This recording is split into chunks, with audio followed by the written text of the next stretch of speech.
Okay, so this is part 3 of why my lunch lady always hated me in high school. Like I said, my mom dragged the lunch lady in front of everyone in the cafeteria. Some teachers came and pulled them apart. They immediately fired my mom, obviously. My mom said, forget this, forget y'all, and she took me and we both went home. Well, on the way home, she told me the beef with the lunch lady. So apparently the lunch lady had been flirting with the history teacher. And my mom and the history teacher were seeing each other on the low. My mom was married. So I was like, so what about dad? She said that my dad just didn't make her happy anymore. But the problem with the lunch lady was the fact that all the teachers at my school are messy as fuck. They all talk shit about each other. They're always talking about another teacher. And so basically all the staff knew, just because of rumors and gossip, that my mom and the history teacher were kind of seeing each other. Everyone knew, including the lunch lady. So once the lunch lady started flirting with the history teacher too, they low-key started having tension with each other. But it was unnecessary for the lunch lady to take out her anger on me, so that's why she whooped her ass. By the way, this happened when I was in high school. I have now graduated out of college. And my parents are divorced now, so this is why they call me Miss Petty. And this is also why you should never let your boyfriend have a girl best friend.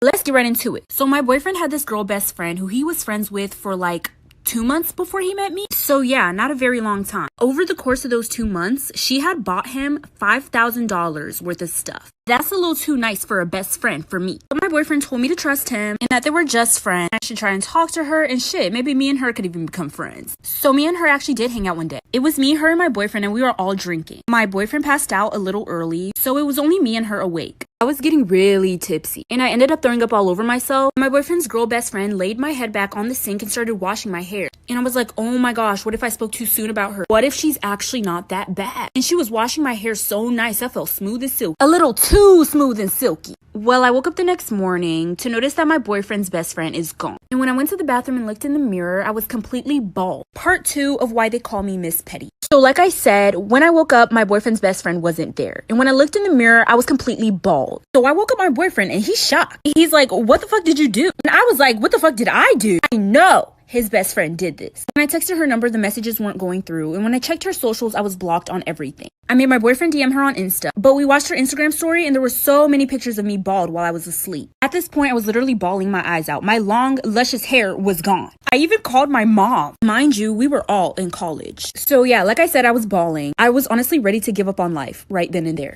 I was regretting even going to college. I'm just kidding, stay in school, kids. But those tears ain't last for long, child.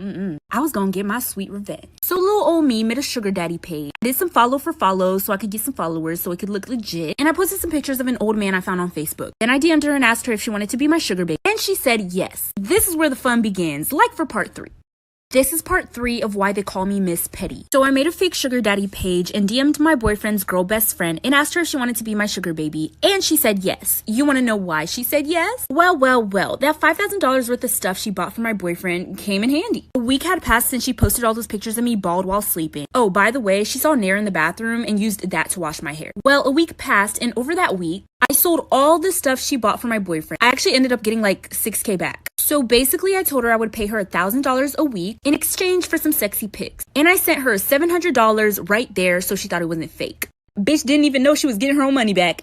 So I sent her $1,000 a week for 5 weeks in exchange for pictures. Well, once all the money ran out, it was time for revenge. I gathered up all the pictures that she sent me, made a fake page pretending to be her, and sent the pictures to her parents, her job, the school, and to multiple girls' boyfriends on Instagram with the text, break up with your girlfriend cause I'm bored, but shh, don't tell anyone. Like for part 4. This is part 4 of why they call me Miss Petty. So after I catfished my boyfriend's girl best friend and posted her nudes everywhere and sent them to a lot of girls' boyfriends, obviously she was getting so much backlash and everybody was posting about it and everybody was coming at her. So many people wanted to beat her ass. It was hilarious. She kept trying to say, no, it's not me behind the fake page, but nobody believed her. She had to go completely ghost on social media. Little did everybody know I was the mastermind behind the whole thing. She didn't show up to school for like a week or so, but then the day that she came back, I'm not exactly sure why she came back, but she got jumped by 5 girls. But not only did she get jumped, they threw her in the trash can. I almost felt bad until I remembered how long and luscious my hair used to be. Let this be a reminder to everybody to just stay in your lane. Eventually, she dropped out of that college, and I'm guessing she went to some other college, but everybody hated her there, so she had to move. Damn, karma really is a bitch, and so is your mama.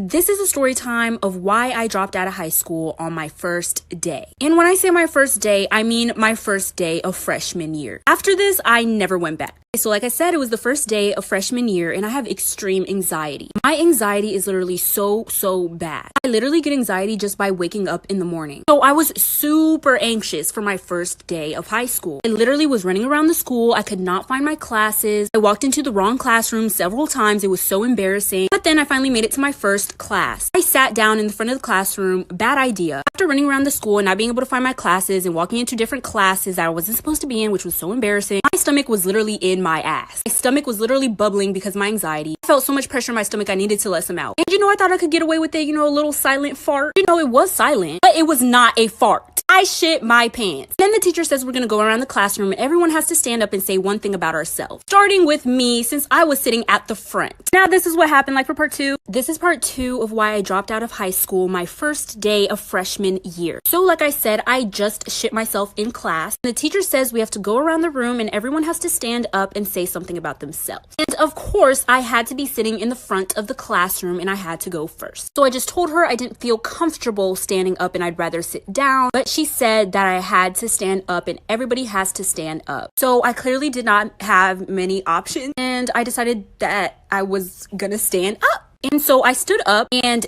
everybody gasped, even the teacher. The teacher literally made everybody get out of the classroom. And I knew from there on out, I could not show my face in that school anymore. I knew all day everyone was going to talk about that one kid that shit themselves in class. Yeah, the teacher took everyone out of the class and then I got myself cleaned up. Went to the office, told them what happened. They called my mom. They let me go home. I cried to my mom and told her I could not show my face at that school anymore. And so she pulled me out of high school and I just did online until I graduated.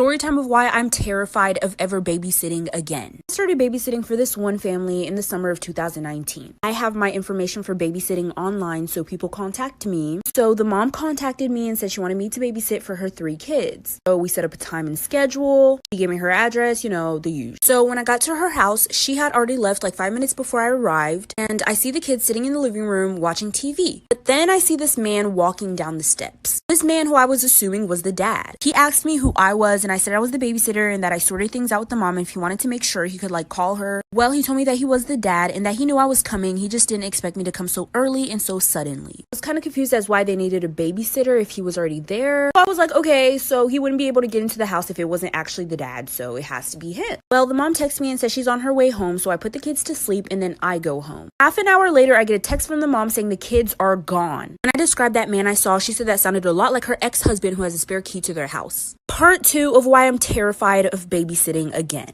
Like I said, when the mom came home after I left, she told me that the kids were gone. So I described to her the man that I saw in the house that I thought was the dad, and she told me that was the ex-husband who had a spare key to their house. But she did not believe me right away. At first, she was asking me a lot of questions, acting as if I was the one who kidnapped them. Almost as if she was accusing me of kidnapping. And you know what? Those feelings were right. Obviously, the police had to get involved, and when I spoke to them, they told me that the mom wanted to know if I knew where the kids were. And I had already told her about the man that I saw. But they said that they would also look into the ex-husband as well. So she kind of believed me, but didn't 100%. I was literally being accused of kidnapping 3 kids. But they were looking more into me because her ex-husband lived in Colorado. We lived in Kansas. So I was a prime suspect up until they interviewed the dad and he gave himself up for part 3 of why I'll never babysit again. So like I said, they were finally able to interview the dad, but it took a while because he lived in a different state. But when they interviewed him, he mentioned this girlfriend that he had. It was his current girlfriend, and so they asked him where she lived and all that good stuff. Well, the police decided that they were going to question the girlfriend as well. So they went over to the girlfriend's house, they knocked on the door, and as soon as they knock on the door, the police hear a child crying. The dad didn't mention anything about his girlfriend having kids. And the next thing you know, a toddler runs up to the door. A toddler that looks exactly like one of the kids that I was babysitting. And so the police arrested the girlfriend and the police arrested the dad for kidnapping 3 children. Mom finally got her kids back and everything was good. The kids were not harmed in any way. This all happened in the span of a week or 2. The mom actually ended up coming to me and personally apologizing about how she acted. But I told her it was no biggie because anybody would act like that in a situation where their kids were gone. And I continued to babysit her kids. Here's another babysitting horror story.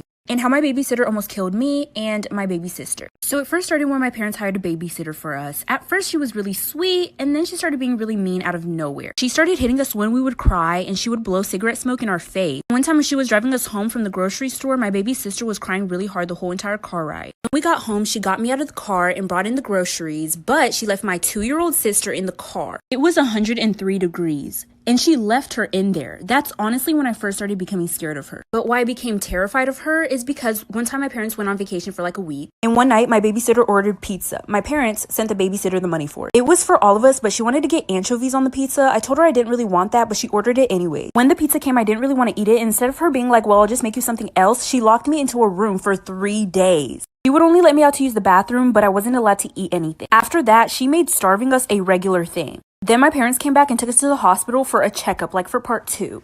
This is part 2 of my babysitting horror story. So like I said, my parents came back from vacation and took us to the hospital for a checkup. They took us to the hospital because they noticed we were getting really skinny. When we got to the hospital, the doctor said my 2-year-old baby sister only weighed 19 to 20 pounds. And I was 13 at the time.